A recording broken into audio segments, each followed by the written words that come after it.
yeah. Who is the immigrant? If we are living in the same land, sharing the same sun. Who is the immigrant? And now we welcome to Impact Talks film producer, designer, and entrepreneur Neko Sparks, an award-winning director with extensive knowledge and experience in the entertainment industry, technology, and fashion. From his fledgling international luxury clothing brand Aleeci to producing films with the likes of legendary pictures co-founders Scott Mednick and Zoe Kravitz via his company iSparked Studios, he revels in putting his creative stamp on the world. His directing and producing experiences include various television and film projects, music videos, and national and international commercials. His projects have garnered major distribution offers from Hollywood heavy hitters from Sony to Miramax.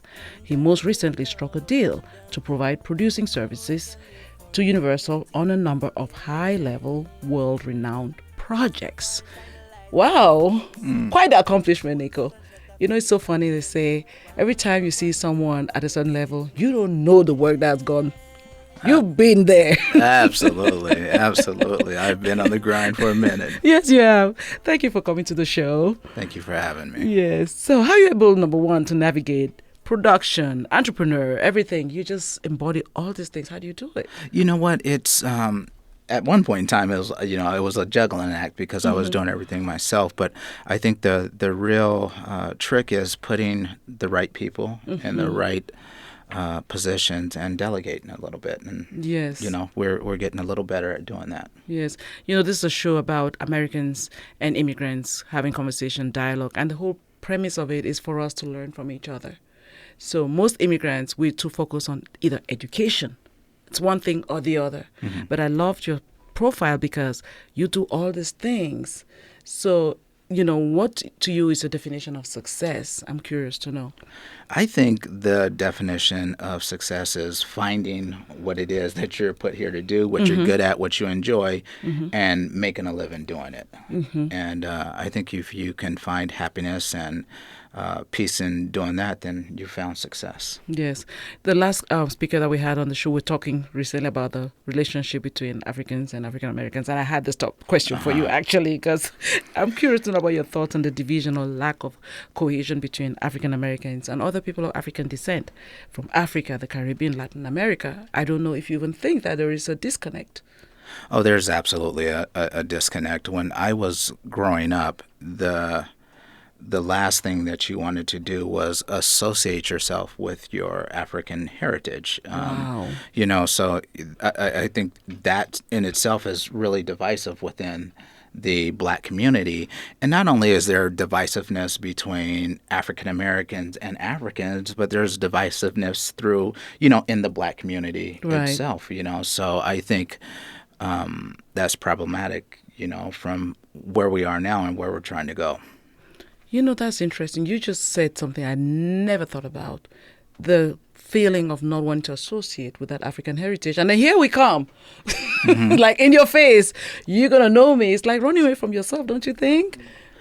Yeah, it's a form of self-hatred that we've been, it's kind of been programmed into us, for the last 400 years, But I think of late, there's a real sense of pride with, identifying with your African heritage. Yes. And even if you watch what happened with Black Panther, it was go. like, everybody's like, okay, like, and there's periods of this, but it's never enough. You have Roots, and then you have Coming to America, and then you have these different periods where we embrace this part of ourselves, but that's never enough. We should embrace it full time instead of during these periods when the media deems it necessary or worthy for us to do so.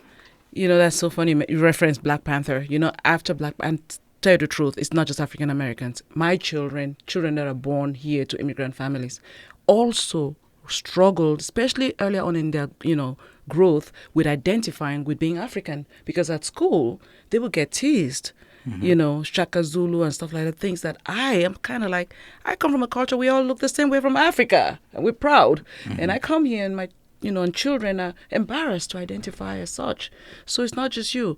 But I'll tell you what, after Black Panther, my daughter is like, Grandpa, when you're coming next to the United States, make sure you bring me a dashiki or bring me an African outfit, things I used to want to wear on them and they wouldn't want to wear. So it's not just African Americans. So that's self-hate. So someone like you in the industry, how do you think you can use your platform or your medium of communication, which is filmmaking, for us to change this, kind of conflict?